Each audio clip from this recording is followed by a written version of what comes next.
morning, everyone. Welcome to this week's episode of Coffee with Jim and James. James, my morning could not be any better when I get up and I have a cup of coffee and I'm sitting with you two gentlemen. This makes a great morning to me. I was going to start off with something wacky, but a lot of the stories going back with Chad and myself, I really can't say on the air. I thought that was wacky. Well, it is a little wacky, but that's it. That's it. I can't say I'm on the air. I'm going to hand it right over to James to bring our guest in. Chad, every time I see your last name, I think of the rapper Cuvo. And so then I say it the same way in my head. You can say it that way. I've been called all kinds Cuvo. Yeah. Say however you want. Yeah. No. Chad and myself don't have like long stories from back in the day, but we put in a lot of time over the past year. I feel like on each other's podcasts and getting to know each other. Lots of email chains, really random things that we've done together. Yeah, game shows. We say it all the time. I have no clue what I do anymore for a living. Every day is an adventure. If you would have told me that I was host a game show right on a Zoom call in the natural gas industry, 10, 15 years ago, it would have been, really a funny thing. And that's just Tuesday now. But so Chad, we got to know each other over this past year and a half. Appreciate you joining the show. It's not your first time. I think you're probably now at this point when we record today, probably been on here more than anyone. Well, until my cohorts record with you. We'll air yours first. So that's right. You'll hold the record. My biggest thing about meeting you, James, is like I kind of know what Jim looks like and everything, but I don't even. You could be 3'3". I've never seen you stand up. I mean, yeah. I have, like, you've been on a call on the standing desk, but I've never seen you from here down. Yeah, it's going to be disappointing. I can tell you. Or you're like 7'1". But that is the funny thing. We have a bunch of new people that have joined our team over the past year. People the same way that we never saw in person. And then we got there and everyone, I swear, that got hired, Jim, is like 6'9". Yeah. I swear there's a whole herd of people that just walk in and they're amazing no matter what size they are. But Chad, for those that don't know, Chad and Ted and Joe from UPSCO, they put together a podcast, Connections for Life. And just by happenstance, right. I mean, it seems like down to the week in which we put art out as well. Really strange, but it gave us a connection point even deeper. Jim has all these great stories and inappropriate stories that he can't tell. But really, Chad and I have never met in person, which is wild. We've planned big things together. There's big things this year. Hopefully, we'll be in person. Hopefully. But yeah, that's a wild thing to even say. And today you're a guest on the show, so welcome. Yeah, Joe seems to talk about it probably the best way, and he's like, we've done 70 plus episodes with all the employee things, and he's like probably 65. Yeah, I think he did it one day. At that time, it was like 65% of the people that we had on the show we had never talked to in a human interaction, like in face to face, which is the most interesting part, I think, to go back to a trade show and something like that to actually meet these people. It's got to be really neat. I haven't got to do any of that yet. You know what they always say about me every time I meet somebody like that? I don't think I want to know. Well, the arable part. Let me put it. Oh, my bad. Go ahead, Jim. Sorry. Everybody thinks I'm really short. They're like, "Oh my gosh, we're like 5'1," and I'm like, "Why?" They're like, "Well, because you're Tom Cruise. Yours are like, They don't know you're standing next to a nightstand. I can't get into the picture because I'm so tall. They say I'm a lot chubbier than they thought, so it cancels out. Sorry, guys. Let's bring this back into reality. At this pace, we're gonna get canceled. Chad, for those we've known each other for a long time. Kentucky Expo 2019. We'll never speak of it again. But beyond that, for our audience out there, why don't you just give us a little glimpse into your history, how you got to UPSCO, Your origin story. I'll try and give you the 50-cent tour. Okay, that's good. We're done with that. On to the next. No, that was the nickel tour. Okay.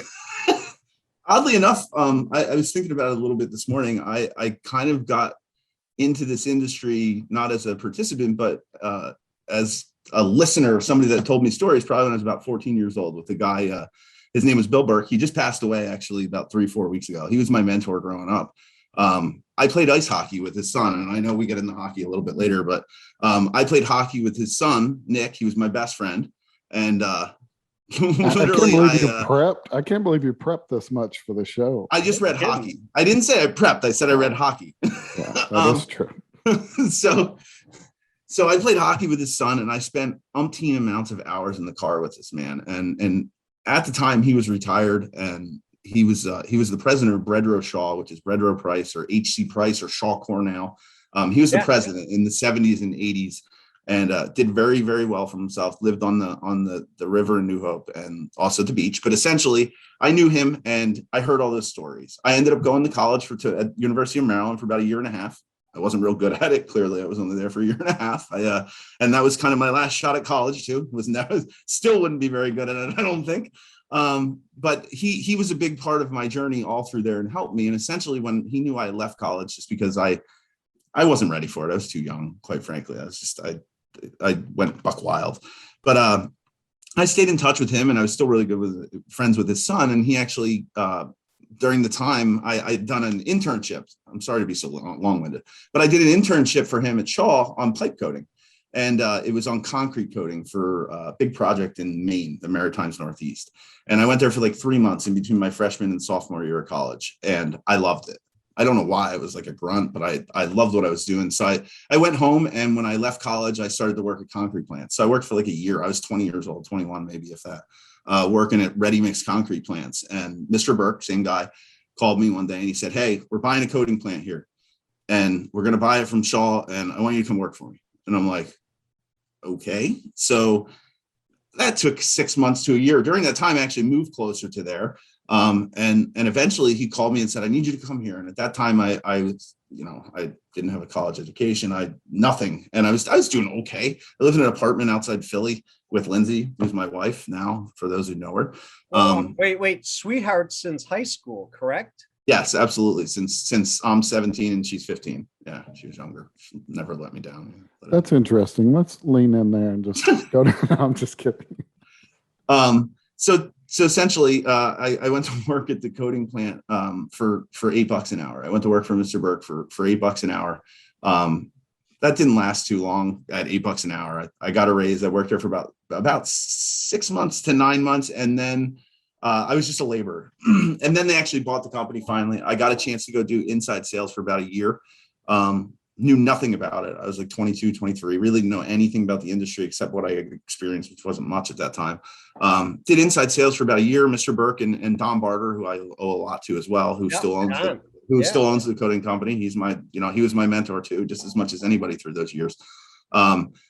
They came to me and they were like, "Look, you're doing a great job doing inside sales, but if you ever want to do any more in this industry, you're going to have to go back out there." And by out there, it meant into the plant and back out to kind of learn everything that I possibly could. So after that, I spent about 7.5 years in a pipe coating facility that's more or less like a steel mill, not much different, being covered in all kinds of stuff every day, coming home stinking, Lindsay not letting me in the house, making me change in the winter outside because I smelled like paint fumes, and just, it was tough. It was really hard, but essentially through all that, I learned how to operate pretty much everything in that plant. And I wasn't great at it. Don't get me wrong. I'm not the most technically inclined guy, but certainly learned a lot about everything. And I was lucky enough then to get called when Liberty Sales, who I work for as well, they were sister companies then. I essentially went back and did inside sales for Liberty Sales. And I did that for about a year and a half, and I knew that I didn't want to do this. So I had an opportunity I knew I didn't want to do inside sales. I had an opportunity to go to Alabama back in the pipe coating, and I chose to do outside sales, which was the opportunity. Did that in the Marcellus shale play, sold a lot of liquid coatings to pipelines and pipeline products. And eventually that led me into UPSCO kind of finding me, but I've known Dan since I'm 21 from working in the coating plant. He used to come in there. So it's all like ties that are, that go all the way back. But essentially, what happened in the Marcellus Shale is kind of what's happened with it now, is that it went away some. So there just wasn't a lot of business, a lot of work there. And I could see that going away. So I've been with UPSCO for 7 years. I've only ever worked really 3 places in my life: Liberty Coding, Liberty Sales, and UPSCO. And UPSCO has been great. We sell prefabricated meter sets. That's what most of my time is spent on. The engineered designs. I sell a lot of other products too, but I love it. I love what I do.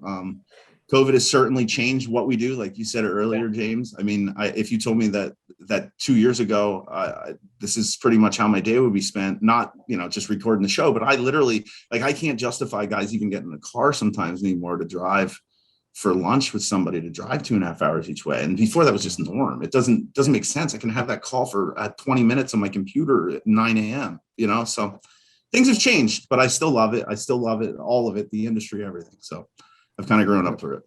It makes some of that. I think it just makes the in-person interactions that we do have that much more intentional and deliberate now. Yeah. Whereas, because these are so easy, right? It's no big deal. Just to hop on, you Right. can be driving. We saw, how many times has Ted been in the truck when Yep. y'all are recording? We did one this morning with the guys, with Ryan from Grubner, and he was like, "Sorry guys, I'm in the back seat of my dually." He had a virtual up, and you never would have known. But it's awesome. I think it's Yeah. awesome. I mean, it's just different. It's different. We've learned a lot, though. We've learned a lot. At least 2/3 of the screen learned a lot in the last 18 months. One of us. We didn't learn too much, Jimmy, because you didn't hit the record button. No, I'm just kidding. I'm kidding. Hold on. That would have been amazing. Don't freak out. Chad, Smashing his laptop. yeah, we've learned a lot about Jim's attitude and his approach. Hey, Chad, Jim said something in the pre-show, and we laughed about it this morning. We had kind of a ramp up for the week, and Jim and I were talking about our guests, and he said something. I said, Chad's one of those people. What I like about Chad is he'll get in there and just do it. He may not know how to do it. And we were laughing about the audio setup and video setup for the show. Have no clue how to be an AV guy, but guess what?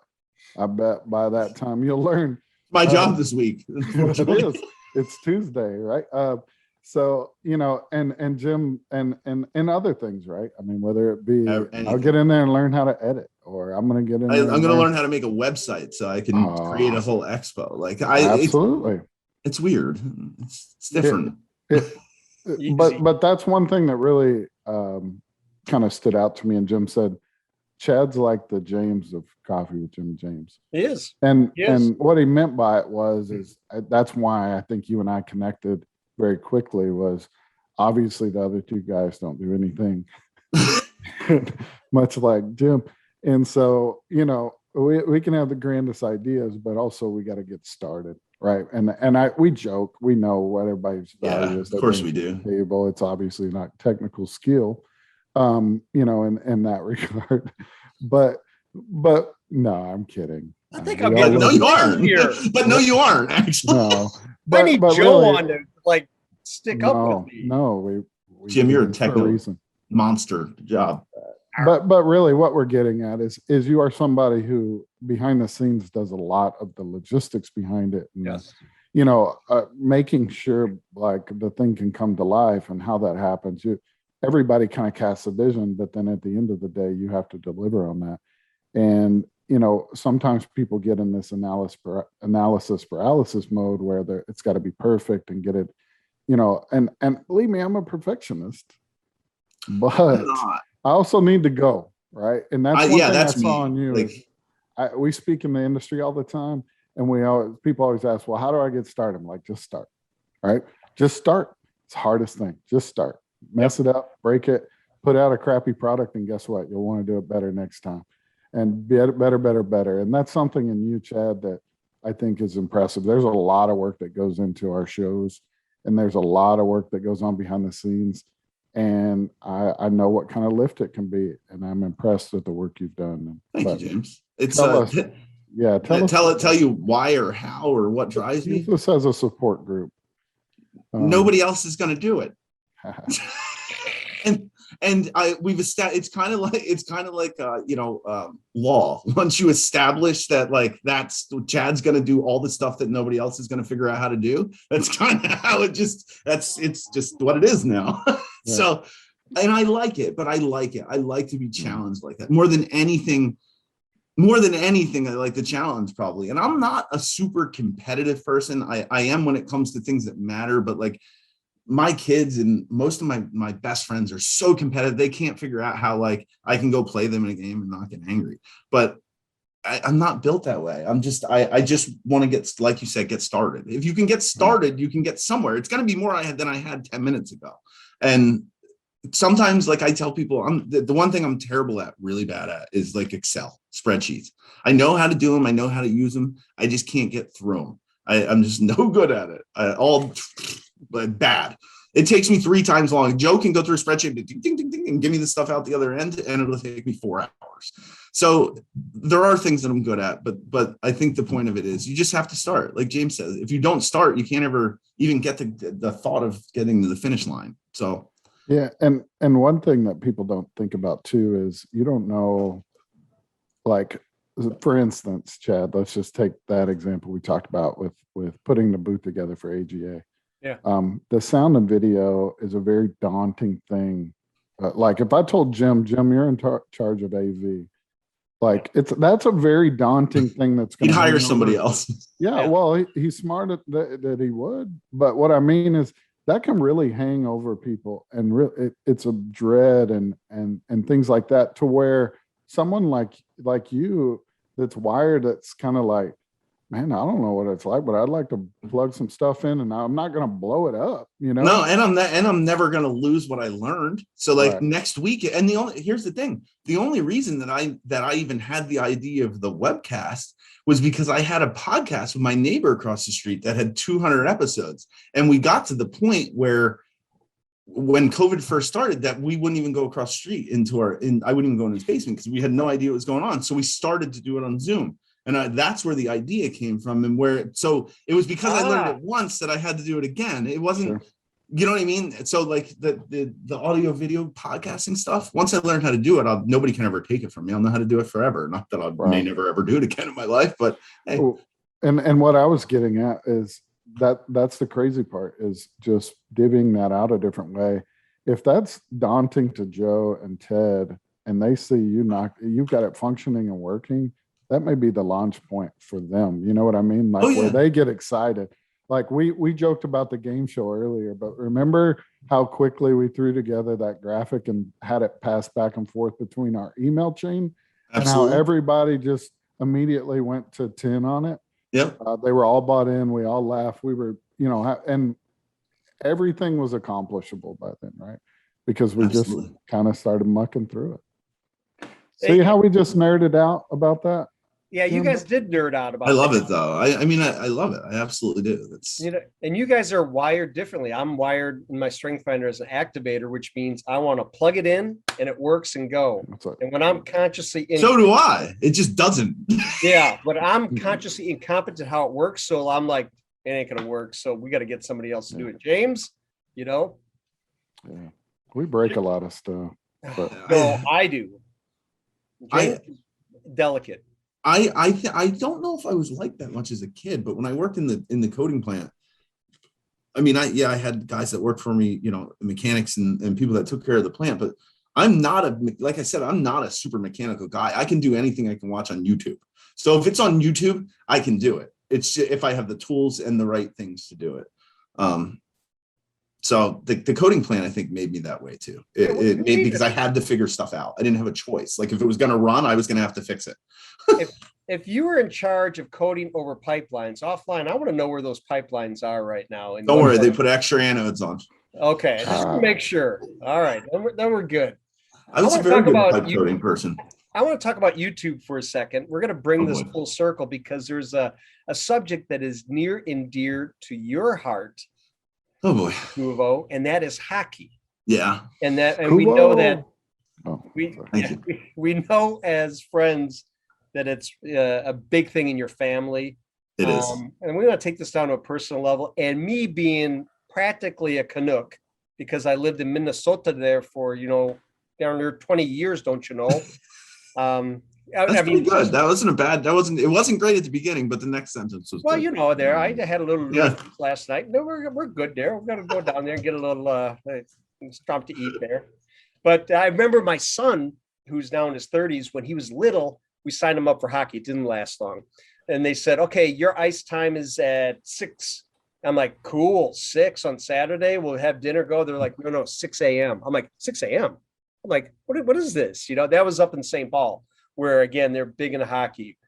Tell us about your hockey family, what's going on, and some of the great things that people can see on YouTube. I know for a fact. Well, as strange as it is, kind of my story when I said it would be hockey. That's I without hockey, and obviously without Mr. Burke, I don't know if I have much in my life. I mean, I would obviously have a work ethic and I have things like that, but those are the roots of everything I have. If I didn't play ice hockey, I don't meet Nick Burke. None of that happens. I mean, maybe somehow other way, but to me, that's kind of like a karma. I don't know. It's crazy, but most of the things I have in life, I owe to hockey. But my will to do things like that. Like I said, I'm not super competitive, but when I played hockey, I was. So that in the right situation, it makes me competitive. I played hockey 6 days a week from the time I was 7 years old till the time I was 19. So it kept me out of a lot more trouble than I could have gotten into as a kid. And it just, I don't know, it kind of shapes who you are. You learn that if you're going to have anything good in life, you're going to have to work for it. And that comes with any sport. It's not just hockey. But my son, I have a little brother too, who's in his mid-20s, he was a really good hockey player when he played. He was undersized though. He was about James' size, like 5'3". I don't know how tall James is. I haven't seen him yet. I am. I'm gonna rally around that so that I really am stunning when I show up, and I'm so he gets stilts. But it's just fun. It didn't even. Here's the funny part. I knew what it took away from me as a child. So as a child, hockey takes a lot away from a kid, especially if you play it in the elite level. You're away every weekend in a hotel somewhere doing all that, and you lose. I mean, you miss proms, you miss homecomings, you miss normal things, going to parties, just things that normal kids get to do. And what's funny is when my son was 5 or 6, I didn't want him to play hockey, Logan, and that's who we're ultimately going to talk about. I didn't want him to play hockey because I knew what that was like. And I knew what it did to my parents, and my parents were divorced at that time, but I knew how hard it was, how much money it cost. I knew all that stuff. And so I let him play football for a year. He liked it. And then, the next year, my dad was like, "Hey, you guys are going on vacation. Why don't you let Logan come to the shore with us for this hockey tournament?" I was like, "Yeah, cool. It's great." He was like 6. I'm like, "Yes, awesome. Weekend free." So he comes back, and like the next Wednesday morning, he wakes up and he goes, "I had a dream." I go, "What was it?" He goes, "I was playing hockey." I go, "Oh boy." So it's he's now 17 and a half. He's a really good hockey player. He's gigantic too. If you haven't met me, I'm 5'9", 5'10" on my old hockey card. 5'7". He's 6'5" essentially, and probably 6'6" on a hockey card. From where? Oh, pilot. Lindsay she was a flight attendant. No, just kidding. Just kidding. I couldn't help it. People ask me that all the time, Jim. I don't ever have a good answer. No, it's her father and all her uncles were 6. They were all 6'5" and above. So luckily, he was 10 pounds, 22 and a half inches when he was born. Yeah, he's been gigantic his entire life. Yeah, big. He's been taller than me since he's 11. Believe me, I've been hearing that same thing every time. Lindsay goes, actually, it was like 2 weeks ago. It was something on Facebook and people were breaking my stone. She was like, "Your kid? How can that be your kid?" And she's like, "Don't you get sick of it?" I'm like, "It's fine. He's mine." Like, if you ever met him and you talk to him, you know he's mine. Yeah. But yeah, it's a huge portion of what we do. I mean, the other thing I tell people, especially with hockey, we spend a lot of time in the car, not so much in the last year or two because he's at prep school playing hockey there and they do a lot of that. But I've spent more time talking and kind of staying on the same page with him because of our trips with hockey and things like that. And I see it with Zoe, my daughter too, my daughter's almost 15 and she plays travel lacrosse. She's a really good lacrosse player too. But we're starting to see that now with lacrosse, but hockey, man, I can't imagine how much time I spent in the car with that kid because of hockey. It's wonderful though, isn't it? You look It's down it's the year. amazing. It's I tell there are people all the time. They're like, well, why do you do all that? It's so much time and money. I'm like, when's the last time you spent 3 hours in the car with your kid? Now, don't get me Priceless. wrong. An hour and a half of it, he was on his phone doing something on Snapchat, but the other hour and a half, he talked to me. You know what I mean? Like, so it means a lot, and I think it keeps our family close too. Yep. Okay. I agree. And Summer and I, when she was in cheerleading and dance and all Mhm. those Same things, type of I thing. used to drive her, and I'd be like, looking back on it now, it's like that time was priceless, and I didn't really understand the extreme value of it. Getting back to Logan, do we have some interesting news about his future, or We don't know. It's tough. Okay. It's touch and go. Who knows? The coronavirus kind of controls a little bit of it right now. They opened the borders today to Canada, so he got drafted not this past draft, but the one before during the beginning of COVID by the OHL, the Oshawa Generals in the OHL, which is Major Canadian Junior Hockey, which is essentially one level under being a professional. Right. And it's a really great feat. Who knows? He's supposed to go there. His mom and him are supposed to go there August 29th, and he's supposed to be there for the week. So we'll figure out where it goes from there. If we get over if they don't change all this, who knows? I can't figure it out. But other than that, I'm not too upset if he spends his senior year. He's a senior this year at Gilmore Academy in Cleveland, which is a prep school. They believe me, they make him work hard there. Make him work hard for an A. It's not easy, but he likes it a lot there too. So I don't mind him graduating with that kind of high school education and taking advantage of some money due to hockey, doing to be good at hockey. Chad, what do you feel like? I mean, and you get to look back at, and look at future generations and all of it. If you had like one takeaway, what do you feel like hockey has taught y'all? Or you? I think more than anything, it's once again, it's how you're going to get out what you put into anything. And I think that hockey and any sport, it doesn't have to just be hockey, sure. But I use it as an example all the time. If Logan goes and works for a year, and 10 months out of the year, he works out 7 days a week, and he goes and plays hockey, and he's going to get better, and he's going to get something out of it. It's like anything, you get in what you put out, like a relationship, a marriage, just about anything. You get in, you get out what you put in. And that's really what hockey teaches, but it can be put with anything, I think. See, I like it. That's a good. It's true though. It's anything in life, like anything that you want that's good in life, you got to work for. It doesn't. True. Nobody's just going, here you go. And if they do, there's something going on behind it. Typically, no such thing as a free lunch. No, it's Chad, let's talk about our shows a little bit. Connections for Life. Probably by the end of the year, both of our shows will be right at 100 shows, which is bananas. It's crazy. Luckily, we get paid. We got paid before we had to make shows, and we didn't get paid per, view or something. I put out 14 a day. Yeah. For our sanity, but 100, man, that's a lot. It's a lot of content. It's a lot of work. We talked about the logistics behind the scenes. You don't know how many people you have to harass to feel comfortable to come on your show. Yeah. There's so many tiny parts here and there.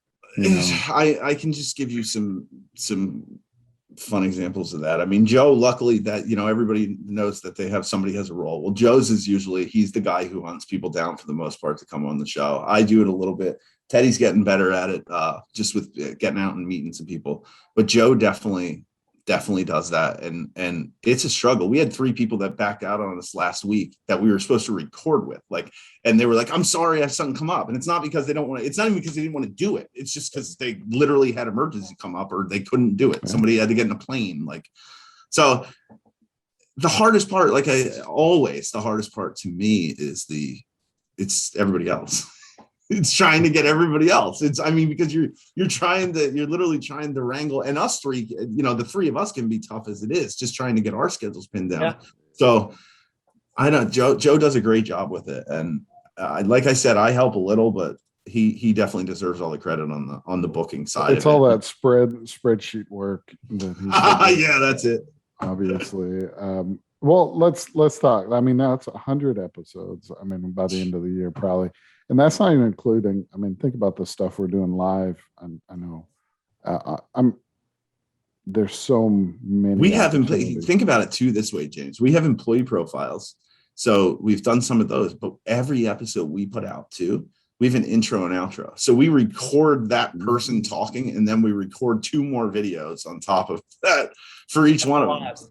Yeah. Yeah, So it really is. really, if you think about it, we probably did, we'll do 300 small videos. It's crazy. Right. That sounds. Yeah. Nuts. That makes me very thankful for Ashley and Amy, Jim. Oh, without a doubt. I don't know how much you know about that, Chad, but we have an internal series within our company that's kind of like coffee. That's called Oh, really? Chai with Ashley and Amy, and it's a play on us. And They're making fun of you. Yeah, I know, right? Imagine that. And they're still employed. But it's an internal show, and they run it and they interview everybody. I mean, It's we're fun. playing catch up, but they're interviewing new employees because we had all these. Oh, that's new employees awesome. that were hired when we weren't in the office and they'd never met. And so it's fun. They play games on it, and they're only like 10 minutes long. So, and they're released awesome. like kind of as we see them. So we don't have to focus so much on that part. They've started kind of making their own, and it's awesome because you get to hear internally like what someone really does, where they fit in the big piece, in the puzzle. That's pretty neat. Yeah. That's cool. So let's talk. I don't know why we talked about that because we're nerds. And that's why. I want to know, like, for you, what are some of the highlights, those kind of moments when you knew this past year was worth it, that the show was worth it? We all have those stories, that one person that reached out, or that moment you're sitting across the virtual table, if you will. But what's your moment? What's your highlight? I don't know if I have a moment. I know that I probably have a bunch of moments, because there's times where I go for 4 to 6 weeks and I'm like, is this really working anymore? Right. Like, is this real? Right. And then something stupid will happen, like you just said, James, where you have somebody that says randomly, you're walking like in a utility and somebody's like, hey, I really like the thing you do online. And I'm like, what are you talking about? Yep. Like literally, I go, how do you know? Yeah, right. That makes. And I'm like, they're like, oh, I'm whoever, and I'm like, thanks. Like, I don't even know what to say. What do you say? And then I'm like, oh, it is like so because there's times where we get like 3-4 weeks and we're like, oh man, I don't know if we should just. I just take a break off, take a week off. You know what I mean? And you're like, and you just can't. You can't do it. It's you or feel someone almost ask you how many times does someone say, how's like viewership, or how many followers? And you almost have to have a marketing pitch to it. Like, my answer instead now is, Joe Rogan had 4 followers one time. Like everybody has. Mine is, it depends. It 100% depends on what I believe is 3 things: the person you're interviewing, obviously, and their following. That's it. That's obviously the first one. The other one is if you can somehow hit the LinkedIn, like the wave, which is complete luck, I believe. I don't know if it's actually. And my third one I took is just complete luck. There's some weeks where we have 8,000 views of something, and then the next week we put something out. I'm like, this one's going to be awesome, and there's 209. You're like, what happened? Like, there's nothing as disappointing as when LinkedIn reaches out to you and says your post isn't doing very well. You should 22 people have viewed. 22 people have viewed this post. Maybe you should mention somebody. And you're like, or tag somebody. You've already tagged. Who else could I mention? Yeah. No, that's why, and I guess I should qualify that a little bit more in saying, those kind of aha moments of internal moments. They don't have to be physical, like, oh, I sat down with the CEO of so and so. I think for us, like you said, being out there now as we start traveling back out into the wild, and Jim was just, I think, at the NACE event. Yep. Central Area Conference. I saw a video doing a funny little dance across the floor. It was sort of like that. But you look really tall in that video too. But I think it's going to be really funny as we travel back out this year. And will it be the most awkward thing in the world, or will it be amazing? I think it's going to be a mixture of both. And I think it's going to be a fun mixture of both, because the Ohio Golf Association had a golf outing 2 weeks ago, and that was one of the times where somebody I had no idea who they was. They looked at my shirt, looked at me, and they were like, "Hey, I like what you do," and I'm like, "I sell meter sets." You know what I mean? No. There's nothing awesome about that, And he was like, Wow. no, your show. And I was like, wow, that's crazy. But what I found odd was I'd find people there like looking at me. And I'm like, why are people? And I wondered if that's why, or I'm just funny looking. Yeah. Just had a It's booger. Yeah. normal too. That's Right. fine. It's the latter. It's sad. But it did happen at NASO. I had a handful of people that came up to me that I had not known and I just met in the industry, and they're like, really like your show. It's really cool. I'm like, oh, thank you. You don't even know how to answer. Weird. We have Whereas a your lot of friends will give you lurkers. a hard and- time, They're like, It's well that LinkedIn is a world of lurkers. That's No what doubt. LinkedIn is known for. That yeah. that's No doubt. essentially Yeah. you can get like 4,200 views on a post on LinkedIn and have 3 likes. Yeah. No comments. Yeah. And you'd feel like a terrible human if you didn't have the view option. No doubt. Chad, you talked about the highlights. What about the lowlights? No, I'm just kidding. I'm kidding. No. I could give you some lowlights when you're trying to find somebody to record and you Yeah. just can't pull it together.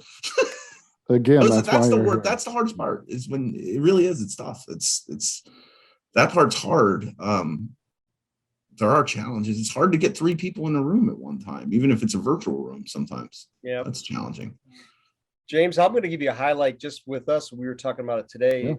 but just James is our sanity and our relationship and how close it is by getting together every week and working together to get a guest and do the production, the pre-production, the post-production, We're just saying today, we've kind of switched up how we record to allow ourselves a little bit more free time.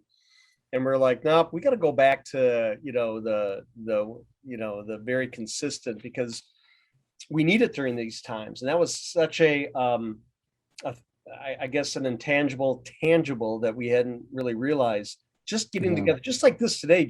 Every time we get on with you, Chad, or any of the, It's therapeutic. It's is therapeutic because it's loud. Without a doubt. I mean, we're having fun. Regardless if you're interviewing me or we're talking, this is how we talk all the time. There's no difference other than the language. Thank you. I have a really bad mouth, but other than that, like a lot of people don't understand too, is this is who you get if you see me at a trade show, or if you see me at Dunkin' Donuts, or if you see me in the office, or if you see me in a vice president's office. Literally, this is the same thing. You get the same thing. I heard something this week. I'll have to go source it, but basically, and y'all probably already know, but it's basically something said, I realize I'm not for everyone, and I'm okay with that, right? Like, I think that's what I'm getting more comfortable with as we get more comfortable in our shows, is that I don't have to be everybody for everyone. No. Jim can do that. And then I can, no, I'm kidding. But you know what I'm saying? Like not everybody's always going to like you and what you do. Chad, you and I connected because of exactly who we are. And if I was being someone else, then we wouldn't have, Correct. Yep. And that's exhausting as well. So I agree. Thankful for that. Jimmy, we're going to wrap this up, man.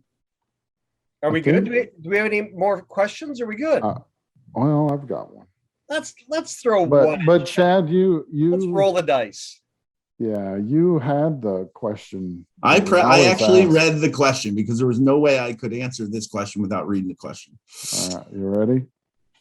And we're going to make this one a little bit different. For those that don't know, Chad's the first of the 3 co-hosts when we place them, by level of value. No, I'm just kidding. Or it was just on Sign Up Genius, however, whoever signed up. Actually, Ted whooped y'all all on that, but I think you were on vacation. But we're actually going to ask the same questions to the CFL folks, just so that it'll be funny. Yeah. Honestly, we just want content. So first, Chad, describe yourself in one word. Passionate. Ooh. All right. Now I'll allow you to explain with all the words that you want. Kind of everything I do, almost everything I do, if I'm doing it, I have passion for it. And usually people know that because I let them know. If I don't want to do it, usually know that pretty well. But pretty much everything I do, I do it with a passion. I strive for greatness, not perfection, because I know I'll never get it. But yeah, I like to think that's probably one of my best assets is that I'm passionate about pretty much everything that I want to be passionate about. That's wonderful. That's good.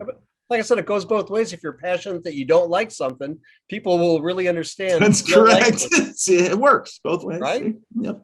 So, in the same spirit, describe your co-host Joe in one word. Joe, I had thought about this for a while. Joe's a genius. Joe, one word, is a genius. And if you want me to explain, I can. he's probably the smartest person I know. However, he can be the most erratic and all over the place trying to get you that information as well. But he's in the top 5 people in my entire life, smartest people that I've ever met, that thinks completely outside of the box. When everybody's over here with this, he's over here going, that's stupid. This will get us around the box and in the back. Like, that's just how he's built. He's a genius. And God, I hated to say that out loud. He's gonna love this segment. I can't wait. And he'll probably make a joke out of it. No, and he will, but he really is. He's one of the smartest people I've ever met in my life.